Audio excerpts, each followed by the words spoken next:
Hello, world, and welcome back to another episode from Beyond the Matrix. My name is Sarah, and today we're going to be talking about Mercury.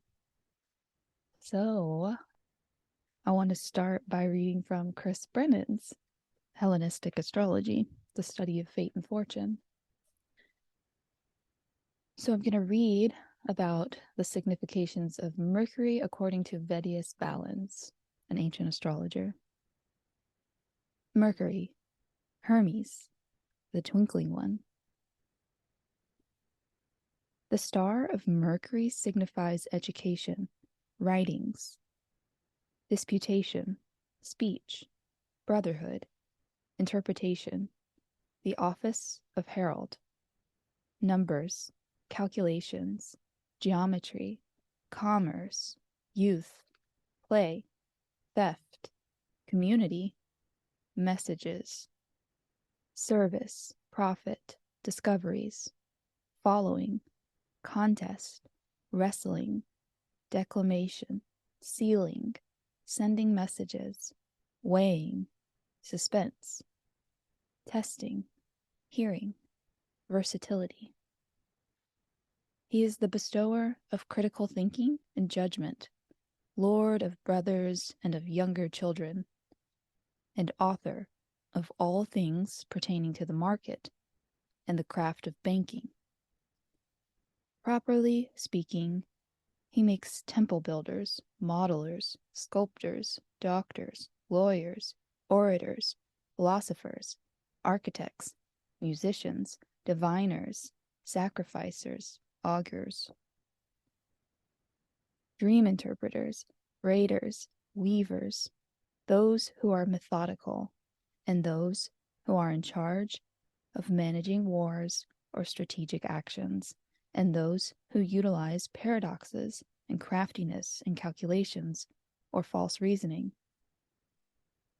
Those who are strong performers or mime actors, making their livelihood from display, while still wandering and roaming and unstable, and those with knowledge of the heavens, or those who seek to become knowledgeable, undertaking the marvelous work with pleasure and contentment, for the sake of the honor and benefit it brings. For this star holds the power of many pursuits, granting occupations in accordance with the variations of the zodiacal signs or the interweavings of the different configurations of the stars. For some, it gives knowledge, while for others, brokerage. Service for some, while it procures trade or teaching for others. And for some, agriculture, or temple keeping, or public office. Moreover, for some, it grants the ability to exercise authority, or leasing rentals, or labor contracting, or rhythmic performance, or managing public service, or even bodyguarding, or wearing the linen robes of the gods, or bestowing the pomp of powerful men. It brings about all the irregularities in our fortunes and many distractions from our goals, and even more so when the star is upon signs or degrees ruled by malefics, in which case things may even take a turn for the worse. Of the parts of the body, it rules the hands, the shoulders, the fingers, the joints, the belly, the hearing, the windpipe, the intestines, the tongue. Of substances, it is lord of copper and all coinage, giving, taking, for the god is common. And as you can tell, Mercury is all over the place. So Mercury is a complicated character, and it helps when you do think about the mythology of Hermes and how Hermes could go through the underworld. He could insert himself into stories and play a trick on people, and because it's Mercury mercantile, the markets, merchants. So you hear how Mercury is actually embedded in a lot of places in our language even. And so I love Mercury. Mercury is my chart ruler. I was born on a Wednesday, and I love this archetype. There's so much to explore, as you can tell. And we're just gonna get into the astrology, but I light up when we're talking about Mercury. It's like 6 a.m. I hardly got any sleep because there was a storm that came through last night. But I was so excited to talk about Mercury. I still woke up early in the morning. So Mercury's been in the sign of Capricorn. And I'll show you the glyph for Mercury, even though I do have them over here on the right as well. So Mercury here at 10 degrees of Capricorn. Mercury in Capricorn is the builder, and really does lean into that idea of the merchant, the markets, and building in that kind of way, the structures. And it did in that excerpt say that when Mercury is in a sign that is ruled by a malefic, things can take a turn for the worse. And this is a sign that's ruled by a malefic. So Saturn and Mars are malefic planets, and Saturn rules over Capricorn, which is this purple house, and Aquarius, which is this green house. It rules over both of them. So in that sense, things could take a turn for the worse. If you are noticing bad fortune, maybe that could help you to put a planet on it.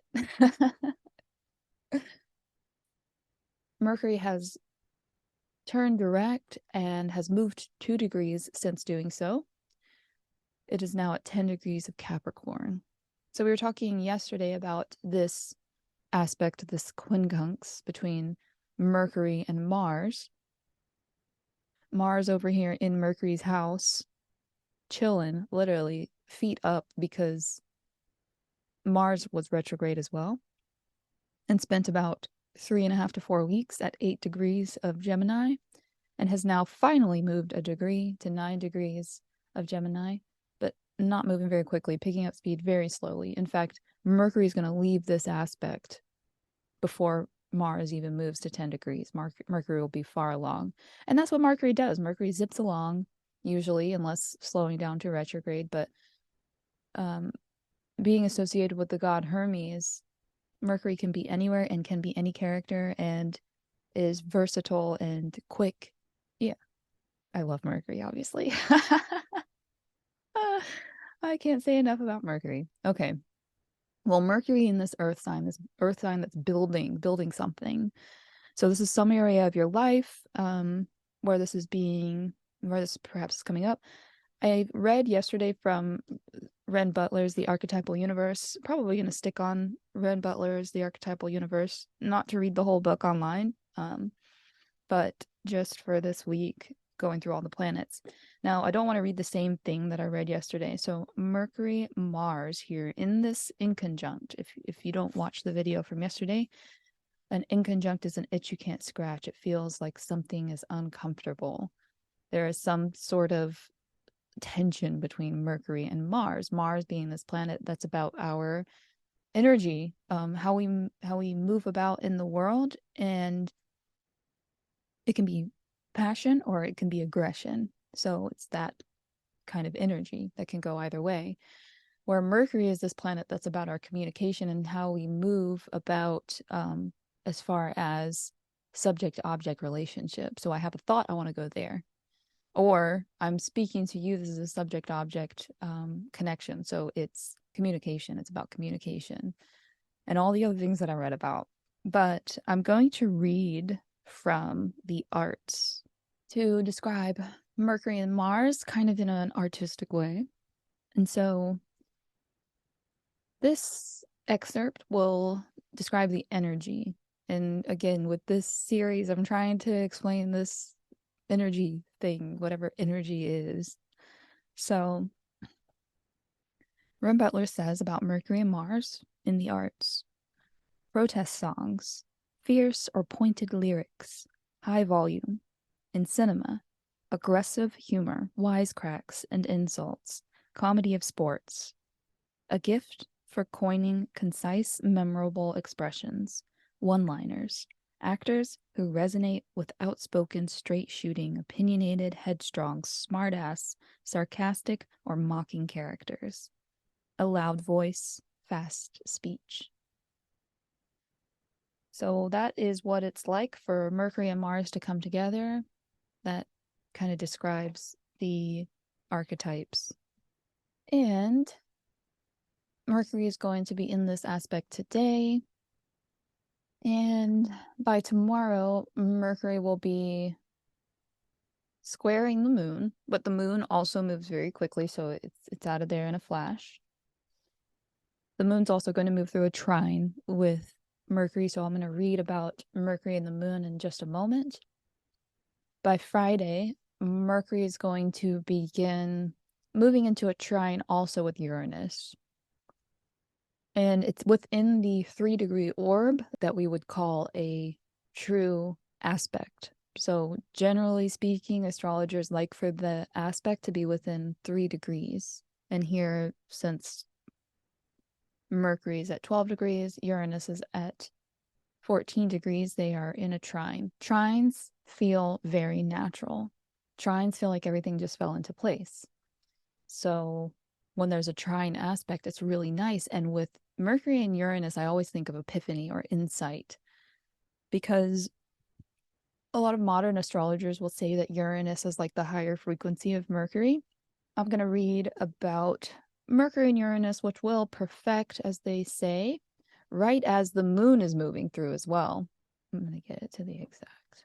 So you might be wondering why we're chasing the planets around the wheel. It's because of where the ascendant falls. So I'm just going to keep it brief there. The zodiacal wheel is going to kind of turn, and that's that. We're leaving it there. Don't want to get technical.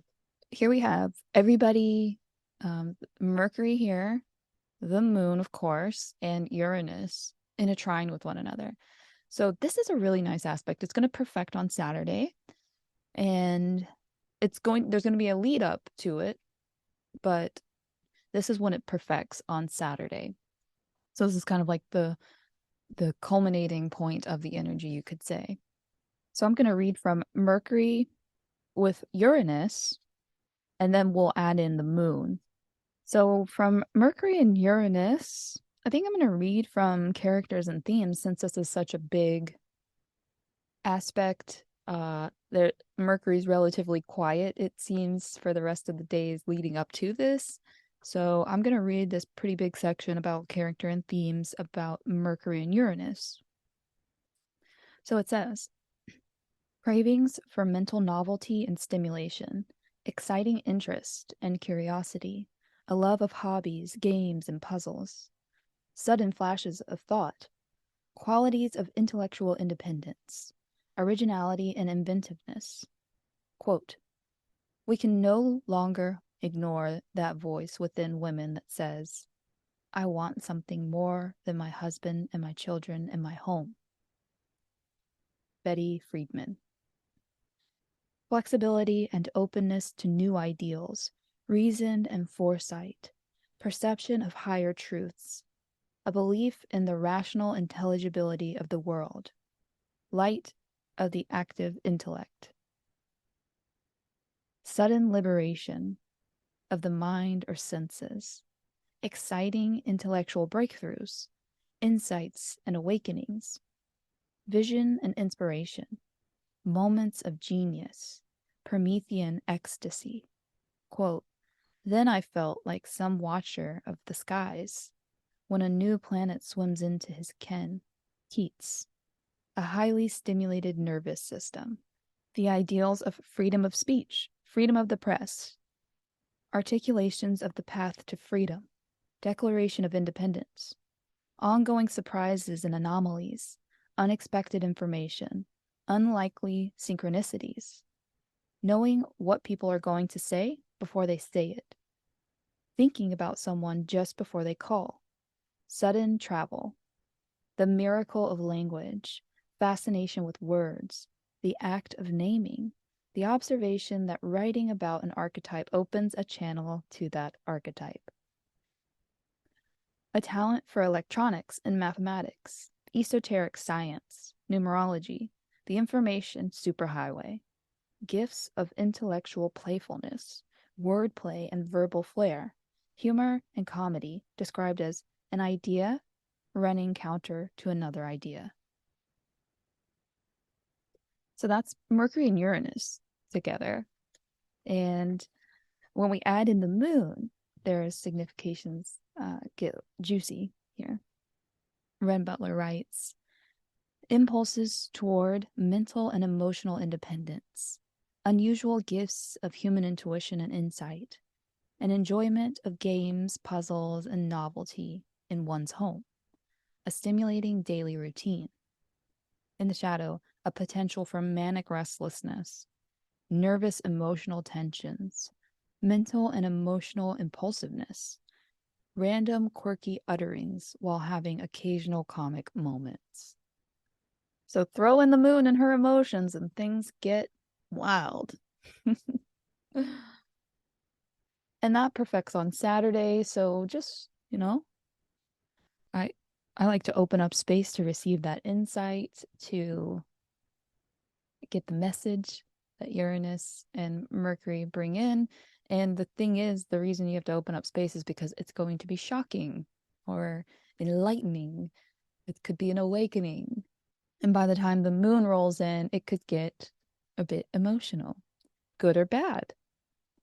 So as we move further into the week, the moon moves away, and it's still just Mercury moving out of this aspect with Uranus. So that's the whole week. That's the whole week for the energy between Mercury and Uranus. Uranus, I didn't mention, is also in an earth sign. So this is an earth trine.